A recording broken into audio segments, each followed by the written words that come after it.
La caída de la casa User. Edgar Allan Poe. Tercera parte. Quizá fue la que me impresionó con más fuerza cuando la dijo, porque en la corriente interna o mística de su sentido creí percibir, y por primera vez, una acabada conciencia por parte de User de que su encumbrada razón vacilaba sobre su trono. Los versos, que él tituló El Palacio Encantado, decían poco más o menos así. En el más verde de los valles que habitan ángeles benéficos, erguíase un palacio lleno de majestad y hermosura. Dominio del rey pensamiento, allí se alzaba. Y nunca un serafín batió sus alas sobre cosa tan bella. Amarillos pendones, sobre el techo flotaban, áureos y gloriosos, todo eso fue hace mucho, en los más viejos tiempos, y con la brisa que jugaba en tan gozosos días, por las almenas se expandía una fragancia alada. Y los que erraban en el valle, por dos ventanas luminosas a los espíritus veían danzar al ritmo de laúdes, en torno al trono donde, por Firogeneto, envuelto en merecida pompa, sentábase el señor del reino. Y de rubíes y de perlas era la puerta del palacio, de donde como un río fluían centelleando, los ecos, de gentil tarea, la de cantar con altas voces el genio y el ingenio de su rey soberano. Más criaturas malignas invadieron, vestidas de tristeza, aquel dominio. Duelo y luto, nunca más nacerá otra alborada. Y en torno del palacio, la hermosura que antaño florecía entre rubores, es sólo una olvidada historia sepulta en viejos tiempos.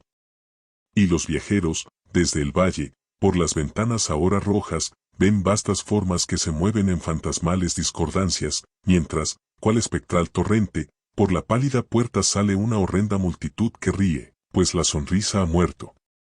Recuerdo bien que las sugestiones nacidas de esta balada nos lanzaron a una corriente de pensamientos donde se manifestó una opinión de User que menciono, no por su novedad, pues otros hombres han pensado así, Watson, el doctor Percival, Spallanzani y, especialmente, el obispo de Llandaff. Véanse sus ensayos químicos, tomo V, EAP, sino para explicar la obstinación con que la defendió. En líneas generales afirmaba la sensibilidad de todos los seres vegetales. Pero en su desordenada fantasía la idea había asumido un carácter más audaz e invadía, bajo ciertas condiciones, el reino de lo inorgánico. Me faltan palabras para expresar todo el alcance o el vehemente abandono de su persuasión. La creencia, sin embargo, se vinculaba, como ya lo he insinuado, con las piedras grises de la casa de sus antepasados. Las condiciones de la sensibilidad habían sido satisfechas, imaginaba él, por el método de colocación de esas piedras, por el orden en que estaban dispuestas, así como por los numerosos hongos que las cubrían y los marchitos árboles circundantes, pero, sobre todo, por la prolongación inmodificada de este orden y su duplicación en las quietas aguas del estanque. Su evidencia, la evidencia de esa sensibilidad, podía comprobarse, dijo, y al oírlo me estremecí, en la gradual pero segura condensación de una atmósfera propia en torno a las aguas y a los muros.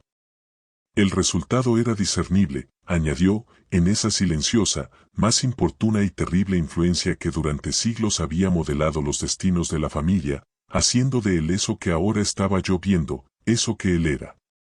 Tales opiniones no necesitan comentario, y no haré ninguno. Nuestros libros, los libros que durante años constituyeran no pequeña parte de la existencia intelectual del enfermo, estaban, como puede suponerse, en estricto acuerdo con este carácter espectral. Estudiábamos juntos obras tales como el Verbe et Chartreuse, de Gresset, el Belfegor, de Maquiavelo, del cielo y del infierno, de Swedenborg, el viaje subterráneo de Nicolas Klim, de Holberg, la quiromancia, de Robert Flood, Jean del Daginé y de la Chambre, el viaje a la distancia azul, de Tieck, y la ciudad del sol, de Campanella. Nuestro libro favorito era un pequeño volumen en octavo del Directorium Inquisitorium, del dominico Eimerick de Girone, y había pasajes de Pomponius Mela sobre los viejos sátiros africanos y egibanos, con los cuales Husserl soñaba horas enteras. Pero encontraba su principal deleite en la lectura cuidadosa de un rarísimo y curioso libro gótico en cuarto, el manual de una iglesia olvidada, Las Vigiliae Mortuorum Chorum Ecclesiae Maguntiae. No podía dejar de pensar en el extraño ritual de esa obra y en su probable influencia sobre el hipocondríaco, cuando una noche, tras informarme bruscamente de que Lady Madeline había dejado de existir, declaró su intención de preservar su cuerpo durante 15 días, antes de su inhumación definitiva, en una de las numerosas criptas del edificio. El humano motivo que alegaba para justificar esta singular conducta no me dejó en libertad de discutir. El hermano había llegado a esta decisión, así me dijo, considerando el carácter insólito de la enfermedad de la difunta, ciertas importunas y ansiosas averiguaciones por parte de sus médicos, la remota y expuesta situación del cementerio familiar. No he de negar que, cuando evoqué el siniestro aspecto de la persona con quien me cruzara en la escalera el día de mi llegada a la casa, no tuve deseo de oponerme a lo que consideré una precaución inofensiva y en modo alguno extraña. A pedido de User, lo ayudé personalmente en los preparativos de la sepultura temporaria. Ya en el ataúd, los dos solos llevamos el cuerpo a su lugar de descanso. La cripta donde lo depositamos, por tanto tiempo clausurada que las antorchas casi se apagaron en su atmósfera opresiva, dándonos poca oportunidad para examinarla, era pequeña, húmeda y desprovista de toda fuente de luz. Estaba a gran profundidad, justamente bajo la parte de la casa que ocupaba mi dormitorio. Evidentemente había desempeñado, en remotos tiempos feudales, el siniestro oficio de mazmorra, y en los últimos tiempos el de depósito de pólvora o alguna otra sustancia combustible, pues una parte del piso y todo el interior del largo pasillo abovedado que nos llevara hasta allí estaban cuidadosamente revestidos de cobre. La puerta, de hierro macizo, tenía una protección semejante. Su inmenso peso, al moverse sobre los goznes, producía un chirrido agudo, insólito. Una vez depositada la fúnebre carga sobre los caballetes, en aquella región de horror, retiramos parcialmente hacia un lado la tapa todavía suelta del ataúd y miramos la cara de su ocupante. Un sorprendente parecido entre el hermano y la hermana fue lo primero que atrajo mi atención, y User, adivinando quizá mis pensamientos, murmuró algunas palabras, por las cuales supe que la muerta y él eran mellizos y que entre ambos habían existido siempre simpatías casi inexplicables. Nuestros ojos, sin embargo, no se detuvieron mucho en la muerta, porque no podíamos mirarla sin espanto.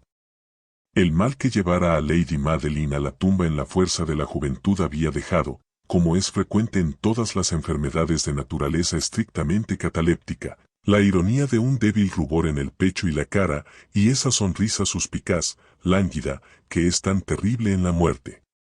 Volvimos la tapa a su sitio, la atornillamos y, asegurada la puerta de hierro, emprendimos camino, con fatiga, hacia los aposentos apenas menos lúgubres de la parte superior de la casa. Y entonces, transcurridos algunos días de amarga pena, sobrevino un cambio visible en las características del desorden mental de mi amigo. Sus maneras habituales habían desaparecido. Descuidaba o olvidaba sus ocupaciones comunes. Erraba de aposento en aposento con paso presuroso, desigual, sin rumbo. La palidez de su semblante había adquirido, si era posible tal cosa, un tinte más espectral, pero la luminosidad de sus ojos había desaparecido por completo. El tono a veces ronco de su voz ya no se oía, y una vacilación trémula, como en el colmo del terror, caracterizaba ahora su pronunciación. Por momentos, en verdad, pensé que algún secreto opresivo dominaba su mente agitada sin descanso, y que luchaba por conseguir valor suficiente para divulgarlo. Otras veces, en cambio, me veía obligado a reducirlo todo a las meras e inexplicables divagaciones de la locura, pues lo veía contemplar el vacío horas enteras, en actitud de profundísima atención, como si escuchara algún sonido imaginario. No es de extrañarse que su estado me aterrara, que me inficionara. Sentía que a mi alrededor, a pasos lentos pero seguros, se deslizaban las extrañas influencias de sus supersticiones fantásticas y contagiosas. Al retirarme a mi dormitorio la noche del 7º u 8º día después de que Lady Madeline fuera depositada en la mazmorra, y siendo ya muy tarde, experimenté de manera especial y con toda su fuerza esos sentimientos. El sueño no se acercaba a mi lecho y las horas pasaban y pasaban. Luché por racionalizar la nerviosidad que me dominaba. Traté de convencerme de que mucho, si no todo lo que sentía, era causado por la desconcertante influencia del lúgubre moblaje de la habitación, de los tapices oscuros y raídos que, atormentados por el soplo de una tempestad incipiente, se balanceaban espasmódicos de aquí para allá sobre los muros y crujían desagradablemente alrededor de los adornos del lecho. Pero mis esfuerzos eran infructuosos. Un temblor incontenible fue invadiendo gradualmente mi cuerpo, y al fin se instaló sobre mi propio corazón un íncubo, el peso de una alarma por completo inmotivada. Lo sacudí, jadeando, luchando, me incorporé sobre las almohadas y, mientras miraba ansiosamente en la intensa oscuridad del aposento, presté atención, ignoro por qué, salvo que me impulsó una fuerza instintiva, a ciertos sonidos ahogados, indefinidos, que llegaban en las pausas de la tormenta, con largos intervalos, no sé de dónde. Dominado por un intenso sentimiento de horror, inexplicable pero insoportable, me vestí a prisa, pues sabía que no iba a dormir más durante la noche, e intenté salir de la lamentable condición en que había caído, recorriendo rápidamente la habitación de un extremo al otro.